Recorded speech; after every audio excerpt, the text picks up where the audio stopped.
जी दोस्तों, कैसे हैं आप सब? आज के करंट अफेयर्स देखते हैं। पहला क्वेश्चन है, अप्रैल 2026 में आयोजित रण संवाद 2026 कार्यक्रम का आयोजन किस शहर में किया गया था? आपके ऑप्शंस है नई दिल्ली, बेंगलुरु, देहरादून और विशाखापत्तनम। इसका आंसर हो जाएगा बेंगलुरु। इसकी थीम क्या है? थीम क्या है इसकी? बहुक्षेत्रीय अभियान, पारंपरिक और अनियमित खतरों से निपटने की अनिवार्यता।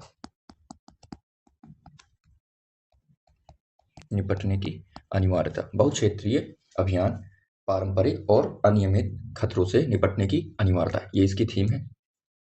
और इसका उद्देश्य क्या है? आधुनिक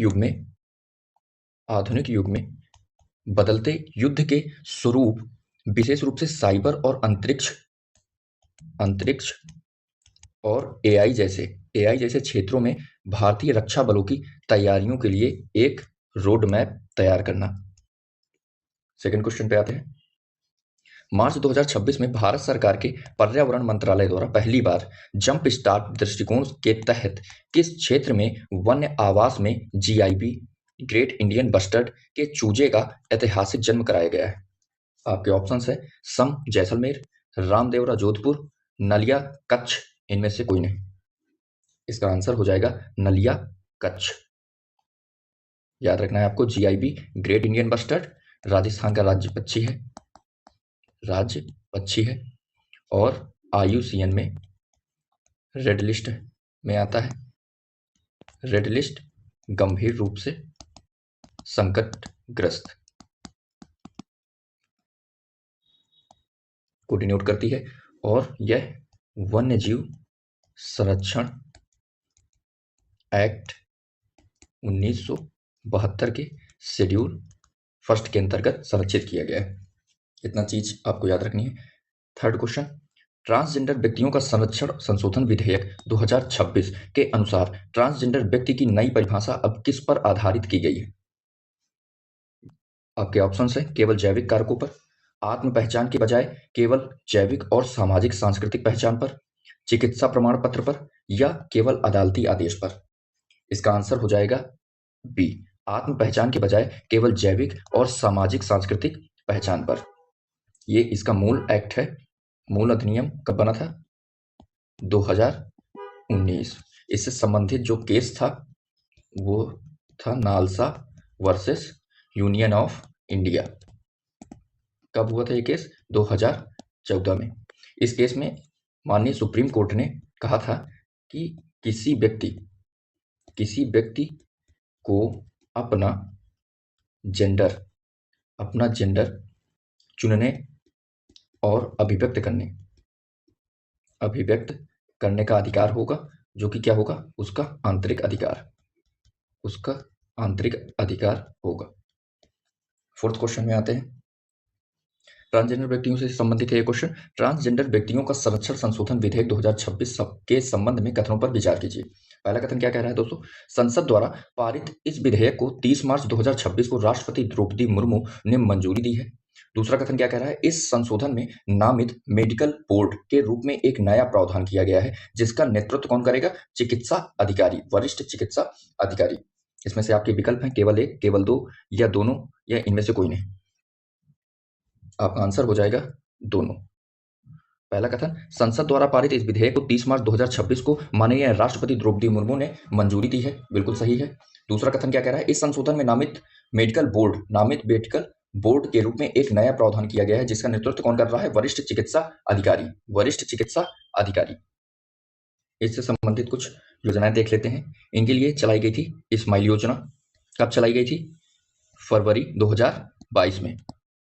मंत्रालय कौन सा था? सामाजिक न्याय एवं अधिकारिता मंत्रालय, सामाजिक न्याय एवं अधिकारिता मिनिस्ट्री। फिर दूसरी योजना है आयुष्मान भारत टीजी प्लस। ये आपसे पूछ लेगा आयुष्मान भारत टीजी प्लस किससे संबंधित है? टीजी इट मीन्स ट्रांसजेंडर से संबंधित है। और ये कब चलाई गई थी? अगस्त 2022। इसमें ये 5 लाख स्वास्थ्य बीमा का प्रावधान किया गया है इनके लिए। देखते हैं 5वां क्वेश्चन। संशोधित क्षेत्रीय हवाई कनेक्टिविटी योजना उड़ान 2.0 के संदर्भ में निम्नलिखित कथनों पर विचार कीजिए। पहला कथन, 25 मार्च 2026 को केंद्र सरकार ने इसे मंजूरी प्रदान की, जिसके तहत 100 नए एयरपोर्ट विकसित किए जाएंगे। दूसरा कथन क्या कह रहा है, उड़ान 2.0 में नए पर्यावरण लक्ष्य तय किए गए हैं और IBFRT 3.0 योजना शामिल है। इसमें से कौन सा कथन सही है? पहला कथन सही है, दूसरा कथन सही है, पहला और दूसरा दोनों सही है, या इनमें से कोई नहीं? इसका आंसर हो जाएगा दोनों कथन सही है। उड़ान के बारे में बात करें तो उड़ान योजना पहली कब आती है? 2016 में। इसी तरह दूसरी 2018 में, तीसरी 2019 में, चौथी और पांचवी 2020 में और 2023 में। इसमें कंफ्यूजन नहीं होना चाहिए आपको, क्योंकि दूसरी आती है उड़ान 2 2018 में। यह 2.0 संशोधित है, यह 2.0 संशोधित है। IBFRT के बारे में बात करें तो इसका फुल फॉर्म हो जाएगा immigration visa foreign registration and tracking. Udan 2.0 का बजट रखा गया है, संशोधित उड़ान 2.0 का बजट कितना रखा गया है? 28,840 करोड़ रुपए। यहीं IBFRT का बजट रखा गया है 1,800 करोड़ रुपए। IBFRT 1 की शुरुआत कब होती है? 2010 में, आपको याद रखना है। 6 क्वेश्चन पे आते हैं। ठोस कचरा प्रबंधन नियम 2026 के संबंध में निम्नलिखित कथनों पर विचार कीजिए। पहला कथन आपका कह रहा है, यह नियम 1 अप्रैल 2026 से प्रभावी हो गए हैं, जिन्होंने वर्ष 2016 के पुराने नियमों का स्थान ले लिया है। दूसरा कथन क्या कह रहा है, नए नियमों के अनुसार अब घरों, संस्थानों को कचरे की 4 श्रेणियां गीला, सूखा, सैनिटरी एंड विशेष देखभाल वाले कचरे में अलग करना अनिवार्य होगा। इसमें से कौन सा कथन सही है? आपके ऑप्शन हैं ये। इसका सही आंसर हो जाएगा, दोनों कथन बिल्कुल करेक्ट लिखे हैं। पहला कथन रिपीट कर लेते हैं, यह नियम 1 अप्रैल 2026 से प्रभावी हो जाएंगे। यह किसका स्थान ले रहे हैं? 2016 के नियमों का। दूसरा कथन कह रहा है, नए नियम के अनुसार अब घरों और संस्थानों के कचरे को 4 श्रेणियों में, कौन सी 4 श्रेणियां? गीला, सूखा, सैनिटरी एंड विशेष देखभाल वाले कचरे में अलग करना अनिवार्य होगा। ठीक है, देखते हैं नेक्स्ट क्वेश्चन। अनुसूचित जाति का दर्जा पाने के पात्रता मानदंडों पर माननीय सुप्रीम कोर्ट के मार्च 2026 के निर्णय के संदर्भ में कथनों पर विचार कीजिए। पहला कथन आपसे कह रहा है कि माननीय सर्वोच्च न्यायालय ने स्पष्ट किया है कि अनुसूचित जाति का दर्जा केवल हिंदू, सिख और बौद्ध धर्म के अनुयायियों तक सीमित होगा। दूसरा कथन कह रहा है, यदि कोई व्यक्ति ईसाई या किसी अन्य धर्म में धर्मांतरण करता है तो उसकी SC पात्रता तुरंत समाप्त हो जाती है। इस विकल्प हैं केवल 1, केवल 2, 1, 2 या नन ऑफ एबव। इसका सही आंसर हो जाएगा C। दोनों कथन बिल्कुल करेक्ट लिखे हुए हैं।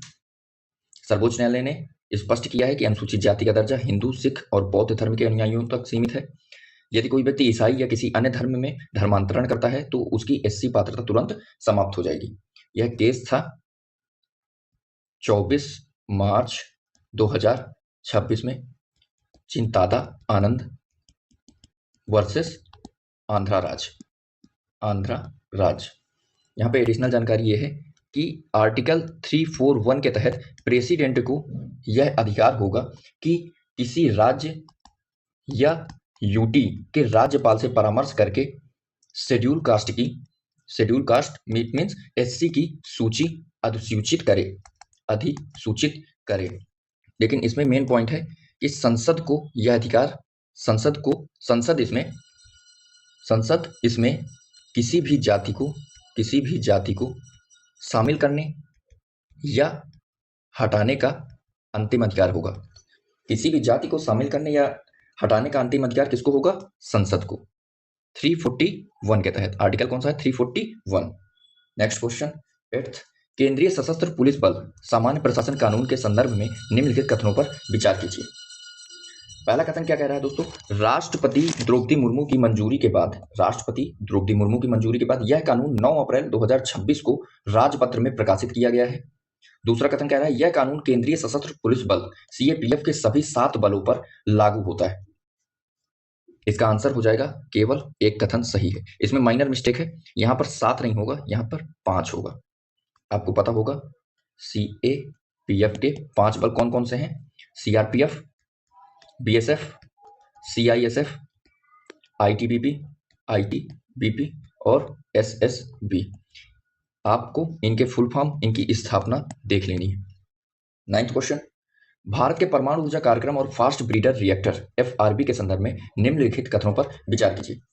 पहला कथन क्या कह रहा है? अप्रैल 2026 में तमिलनाडु के कलपक्कम में स्थित प्रोटोटाइप फास्ट ब्रीडर रिएक्टर ने पहली बार क्रिटिकलिटी हासिल की है।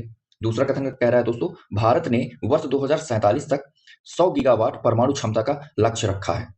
इसमें से कौन से कथन सत्य है? केवल एक सत्य है, या दो सत्य है, या दोनों सत्य हैं, या इनमें से कोई नहीं?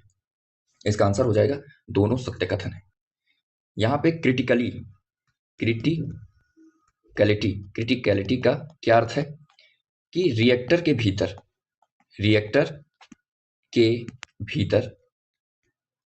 एक नियंत्रित और निरंतर परमाणु विखंडन प्रक्रिया।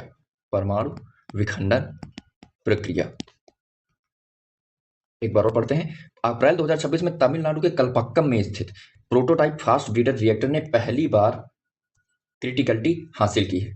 2047 तक 100 गीगावाट परमाणु क्षमता का लक्ष्य रखा गया है। ठीक है, दोनों कथन बिल्कुल करेक्ट है। परमाणु ऊर्जा संयंत्र के बारे में बात करें तो तारापुर कहाँ है? तारापुर परमाणु ऊर्जा संयंत्र महाराष्ट्र में है। ठीक है, यह भारत का फर्स्ट ऊर्जा संयंत्र स्थापित है 1969 में। ठीक है, कुडनकुलम कहाँ है? कुडनकुलम कहाँ है? तमिलनाडु में। यह भारत का सबसे बड़ा परमाणु ऊर्जा संयंत्र है। ठीक है, नरौरा यह उत्तर प्रदेश का एकलौता परमाणु ऊर्जा संयंत्र है। ठीक है। 10th क्वेश्चन, भारत ने परमाणु ऊर्जा क्षमता को विस्तारित करने के लिए किस वर्ष तक 5 नए मॉड्यूल रिएक्टर्स के अनुसंधान और डिजाइन का लक्ष्य रखा है? 2030, 2033, 2035 और 2047। इसका आंसर हो जाएगा 2033।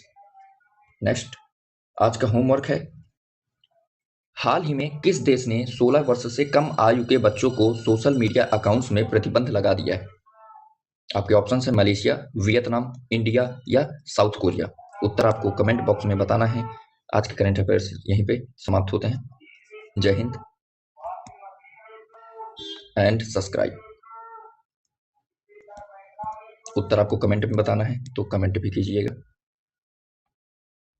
सत्यमेव जयते दोस्तों।